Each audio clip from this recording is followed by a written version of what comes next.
Assalamualaikum warahmatullahi wabarakatuh. Perkenalkan nama saya Frisilia Sifahamja.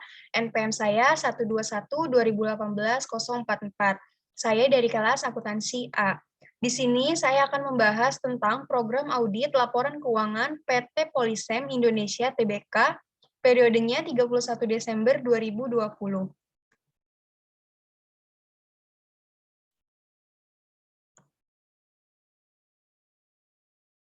Selanjutnya di sini yang pertama itu kita ada pembahasan pendahuluan yang isinya latar belakang kantor akuntan publik, latar belakang perusahaan, dan juga tinjauan pustaka.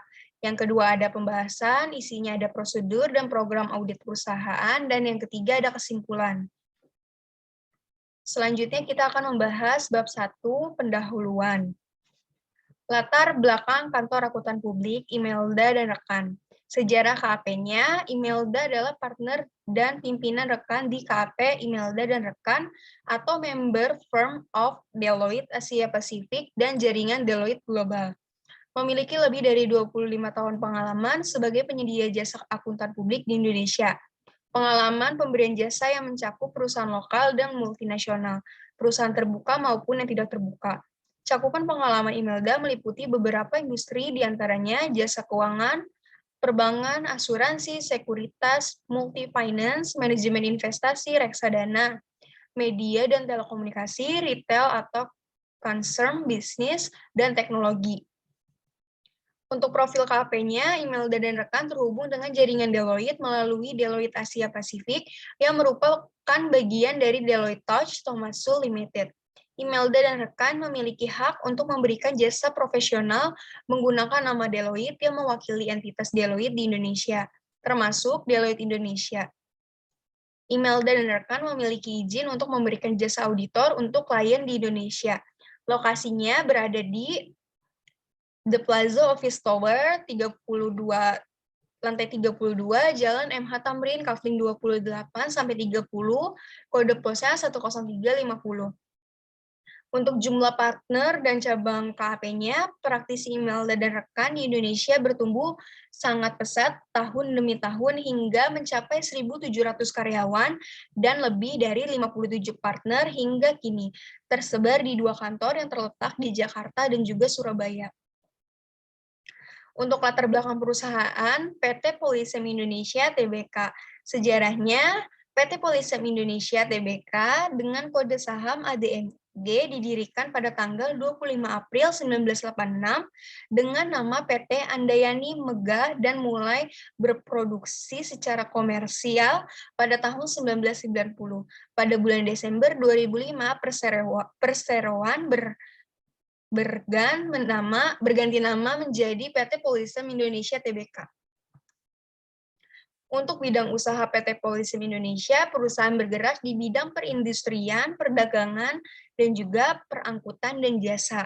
Lokasi PT Polisem Indonesia berada di Jakarta dengan pabrik berlokasi di Tangerang, Karawang, Merak, dan berkantor pusat di Gedung Wisma 46 Kota BNI, lantai 20, Jalan Jenderal Sudirman, Kafling 1.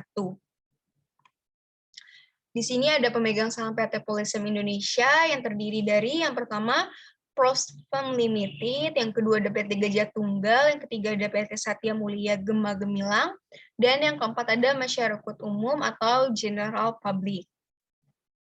Selanjutnya di sini ada Dewan Direksi PT Polisem Indonesia, Gautama Hartarto Presiden Direktur, Johan Setiawan Jabatan Wakil Presiden Direktur, Gunawan Halim Jabatan Direktur, Junali Juwati Jabatan Direktur, dan Waji Santoso Jabatan Direktur. Di sini ada tinjauan pustaka. Yang pertama ada definisi auditing. Menurut Arens dan James, tahun 2004 halaman 1, pengertian auditing adalah pengumpulan serta pengevaluasian bukti-bukti atas informasi untuk menentukan dan melaporkan tingkat kesesuaian informasi tersebut dengan kriteria-kriteria yang telah ditetapkan. Auditing harus dilaksanakan oleh seorang yang kompeten dan independen. Selanjutnya ada bukti audit. Menurut Mulyadi, tahun 2014 halaman 74 mendefinisikan bukti audit sebagai segala informasi yang mendukung angka-angka atau informasi lain yang disajikan dalam laporan keuangan yang dapat digunakan oleh auditor sebagai dasar untuk menyatakan pendapatnya. Jenis bukti audit ada 7. Yang pertama ada pengujian fisik, konfirmasi, dokumentasi, prosedur analitis, wawancara dengan klien, perhitungan ulang, dan observasi. Selanjutnya ada prosedur audit. Menurut Haryono Yusuf, tahun 2001 halaman 136, prosedur audit adalah tindakan-tindakan yang dilakukan atau metode dan teknik yang digunakan oleh auditor untuk mendapatkan dan mengevaluasi bukti audit. Prosedur audit adalah instruksi untuk para auditor sebagai teknik yang digunakan untuk mengumpulkan dan mengevaluasi bahan bukti yang cukup dalam audit.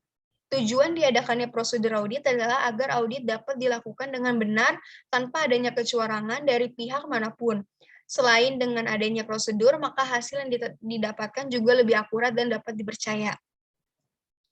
Selanjutnya kita masuk ke bab 2, yaitu pembahasan. Pembahasannya mengenai prosedur audit perusahaan untuk siklus penjualan dan penerimaan kas, serta siklus persediaan dan pergudangan. Selanjutnya, di sini ada prosedur audit, pengujian pengendalian substantif atas transaksi untuk penjualan. Di sini ada tabelnya yang berisikan tujuan audit transaksi, pengendalian kunci, pengujian pengendalian, defisiensi, dan juga pengujian substantif atas transaksi penjualan. Selanjutnya, ini lanjutan dari tabel sebelumnya.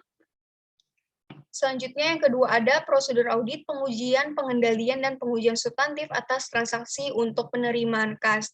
Isi dari tabel tersebut itu ada tujuan audit transaksi, pengendalian kunci, pengujian pengendalian, defisiensi, dan juga pengujian substantif atas transaksi. Selanjutnya, di sini ada lanjutan dari tabel sebelumnya. Dan yang ketiga ada prosedur audit pengujian substantif atas rincian saldo untuk penjualan dan penagihan atau penerimaan kas. Tujuan audit saldo dan program audit untuk siklus penjualan dan penagihan piutang usaha PT Polisem Indonesia Tbk. Yang terdiri dari tabelnya itu ada tujuan audit yang berkaitan dengan saldo dan juga ada prosedur auditnya. Ini adalah lanjutan dari tabel sebelumnya. Next, selanjutnya ada di bab 3, yaitu kesimpulan. Nah, kesimpulan yang dapat kita ambil adalah PT Polisem Indonesia Tbk atau perseroan dengan kode saham ADMG didirikan pada tanggal 25 April 1986 dengan nama PT Andayani Megah dan mulai berproduksi secara komersial pada tahun 1990. Pada bulan Desember 2005, perseroan berganti nama menjadi PT Polisem Indonesia Tbk. Perseroan berdomisili di Jakarta dengan pabrik berlokasi di Tangerang, Karawang, Merak, dan berkantor pusat di Gedung Wisma 46 Kota BNI lantai 20, Jalan Jenderal Sudirman. KHP Imelda dan rekan melaksanakan prosedur audit berdasarkan standar pada SPAP atau Standar Profesional Akuntan Publik. Selanjutnya, langkah-langkah yang dilakukan oleh KHP Imelda dan rekan dimulai dari memahami proses bisnis penjualan, penerimaan kas, persediaan, serta pergundangan yang ada di PT Polisem Indonesia Tbk, yang selanjutnya auditor menetapkan jumlah sampel yang akan digunakan dalam mengaudit laporan keuangan PT Polisem Indonesia Tbk. Selanjutnya, jika sudah ditetapkan jumlah sampelnya, maka langkah yang selanjutnya dilakukan yaitu mengumpulkan bukti terkait yang dibutuhkan dari sampel tersebut. Prosedur yang terakhir yaitu auditor menganalisis lebih dalam terkait dengan transaksi yang ada, kemudian dicocokkan dengan sampel yang sudah dipilih dan menyatakan pendapatnya apakah laporan keuangan PT Polisem Indonesia telah dicatat dengan wajar atau belum. Menurut opini di atas, laporan keuangan terlampir menyajikan secara wajar dalam semua hal yang material posisi keuangan PT Polisem Indonesia tanggal 31 Desember 2020, serta kinerja keuangan dan arus kasnya untuk tahun yang berakhir pada tahun tersebut, sesuai dengan standar akuntansi keuangan Indonesia. Kurang lebih, mohon maaf, selesai sudah presentasi dari saya. Wassalamualaikum warahmatullahi wabarakatuh.